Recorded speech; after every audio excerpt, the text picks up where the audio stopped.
Salut à tous, ici The Prof d'Ortie. Alors tout d'abord, mes meilleurs vœux pour cette année 2017. Je vous souhaite à tous une bonne année de jardinage. On va tous s'amuser, je pense, hein, ça a l'air bien parti.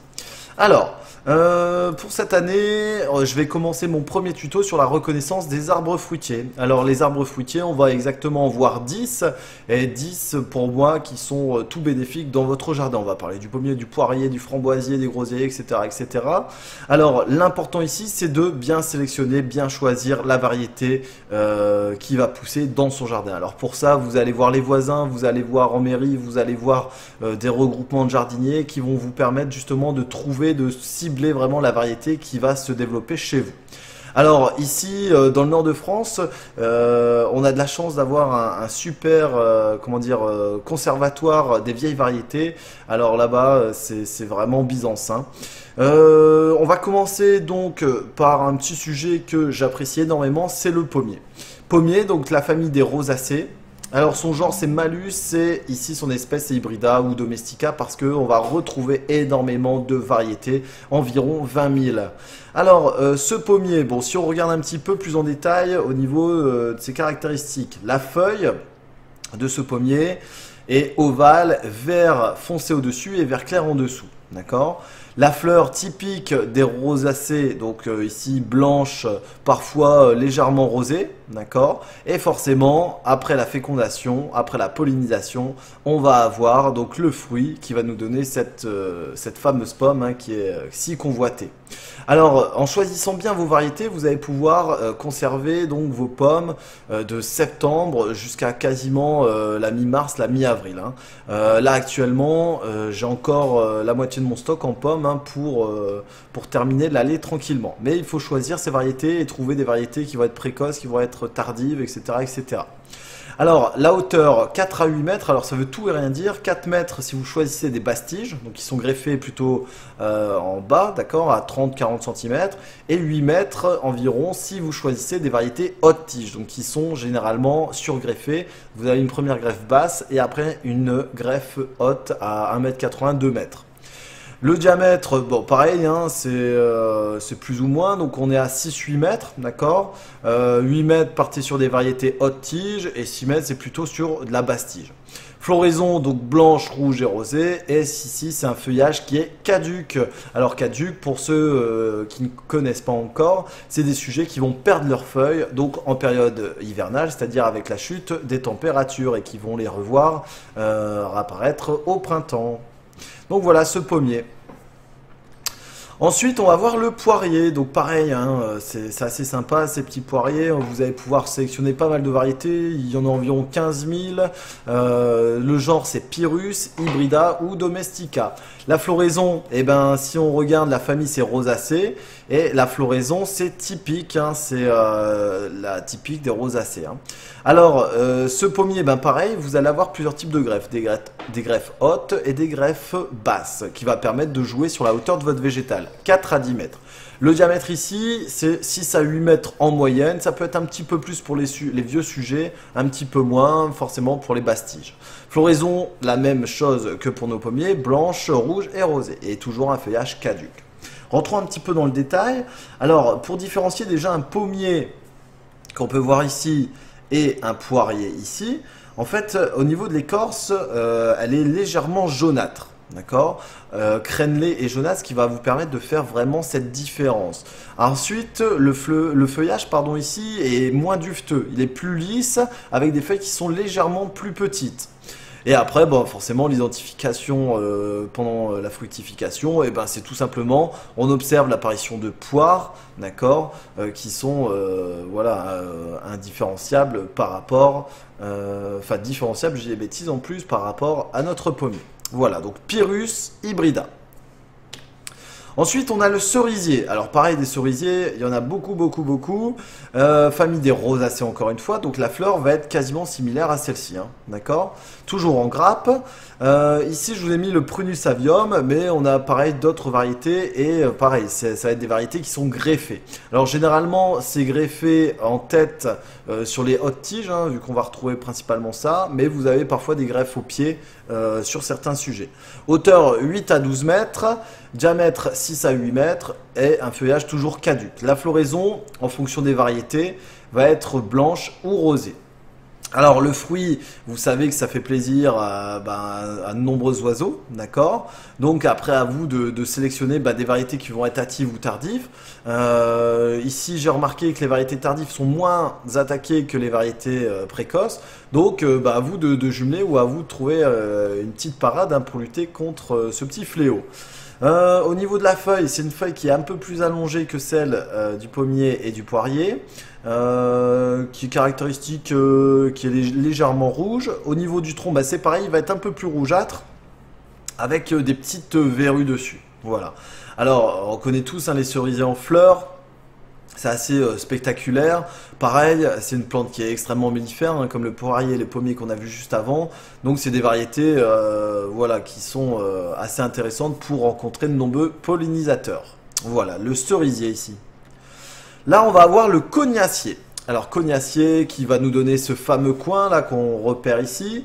Alors une petite particularité, c'est qu'il faut attendre la première gelée pour pouvoir récolter les coins, parce qu'ils vont légèrement tourner et ils vont jaunir et être dufteux.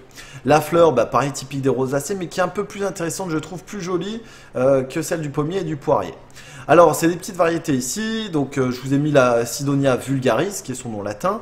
On pourrait même parler d'une espèce qui est intéressante, c'est la champion, d'accord, qui est commune et qui est,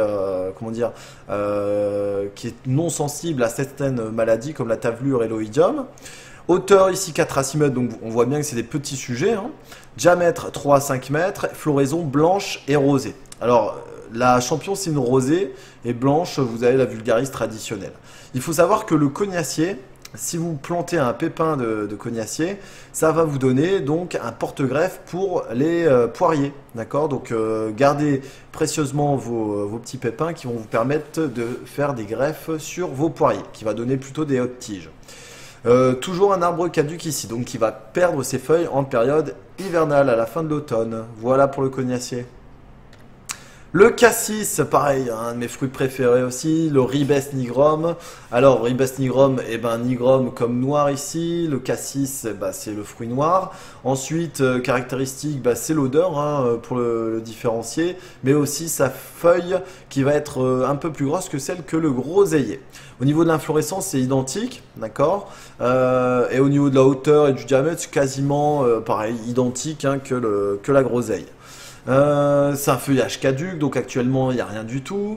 Et comment le dissocier? Vous frottez légèrement ces feuilles ou les fleurs et vous allez sentir tout l'arôme qui se dégage, et c'est à ce moment-là que vous pouvez dissocier le cassis du groseillier. Ou sinon pour les pros, vous regardez au niveau de la feuille, d'accord, une feuille qui est plus verdâtre, ça sera celle du cassis. À l'inverse, une feuille moins verdâtre, ça sera celle de la groseille.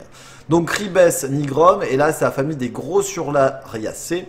D'accord, on entend bien groseille, un grossu, lariacée. Voilà.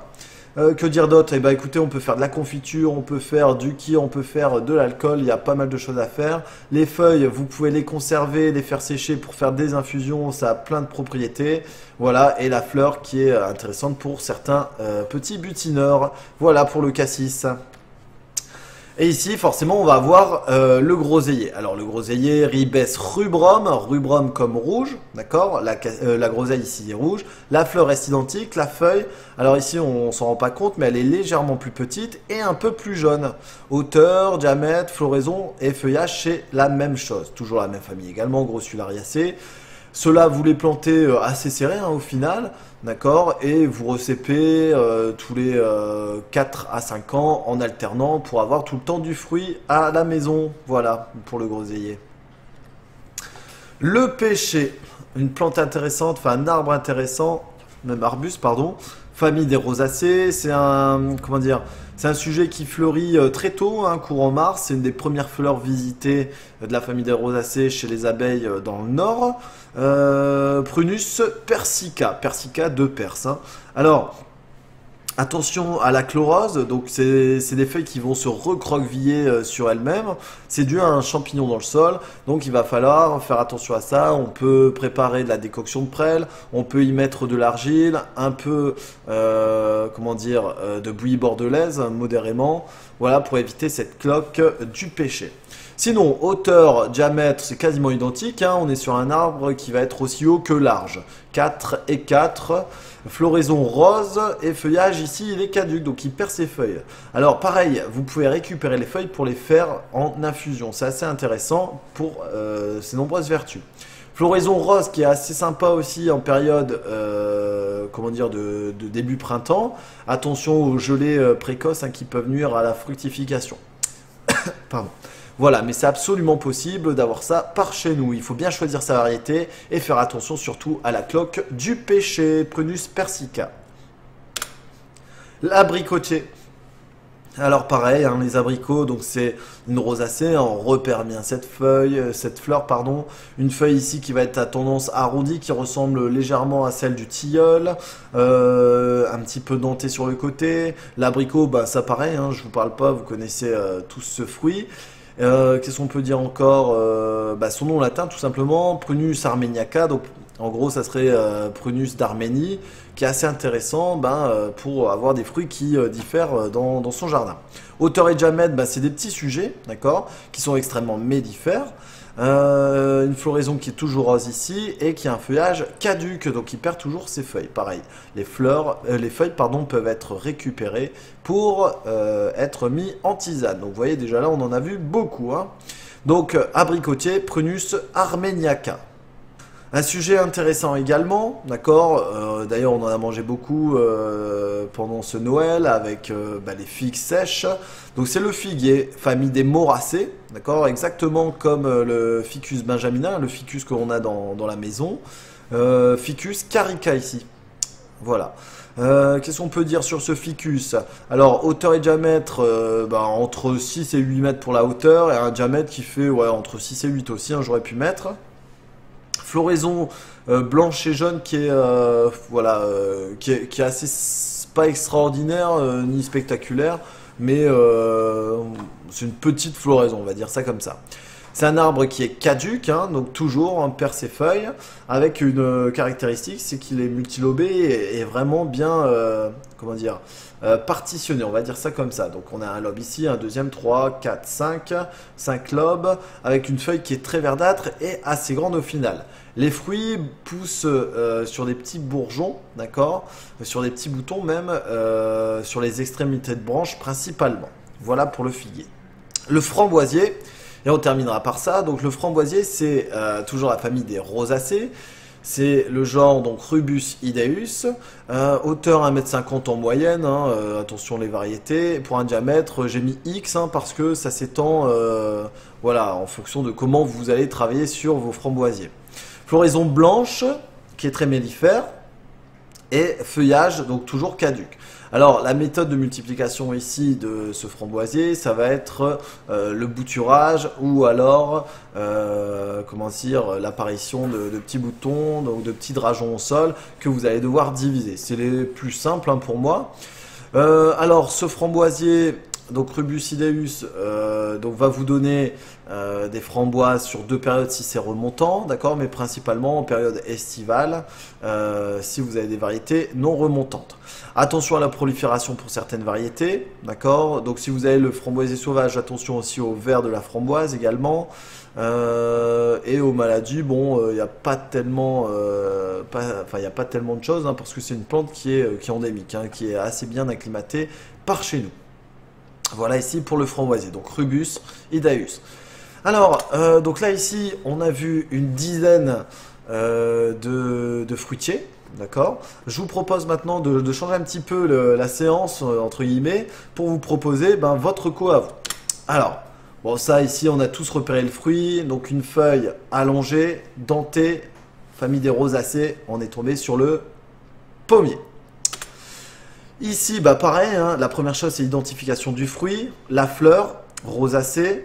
Ici, une feuille lisse vert clair, un bois qui va être jaune marron, c'est le poirier.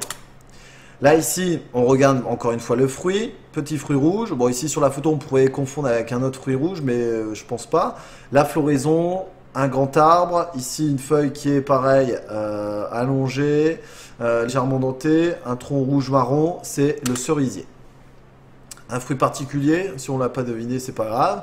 On a une fleur rosée, d'accord, ça nous met un indice, famille des rosacées. Ici, une feuille qui est pointue, d'accord, allongée vers son poil, c'est le cognacier. Ici, pardon. Ici, on a un fruit noir, une feuille ici insignifiante si on ne connaît pas, une fleur rose, d'accord, en ombelle. Donc ici, on est sur le cassis. Pareil. Fruits rouges, on belle ici sur la fleur rose, une feuille sur multilobe ressemblant à celle de l'érable. On est sur la groseille ici. Famille des rosacées, une feuille allongée, légèrement dentée. Un fruit typique, c'est la pêche.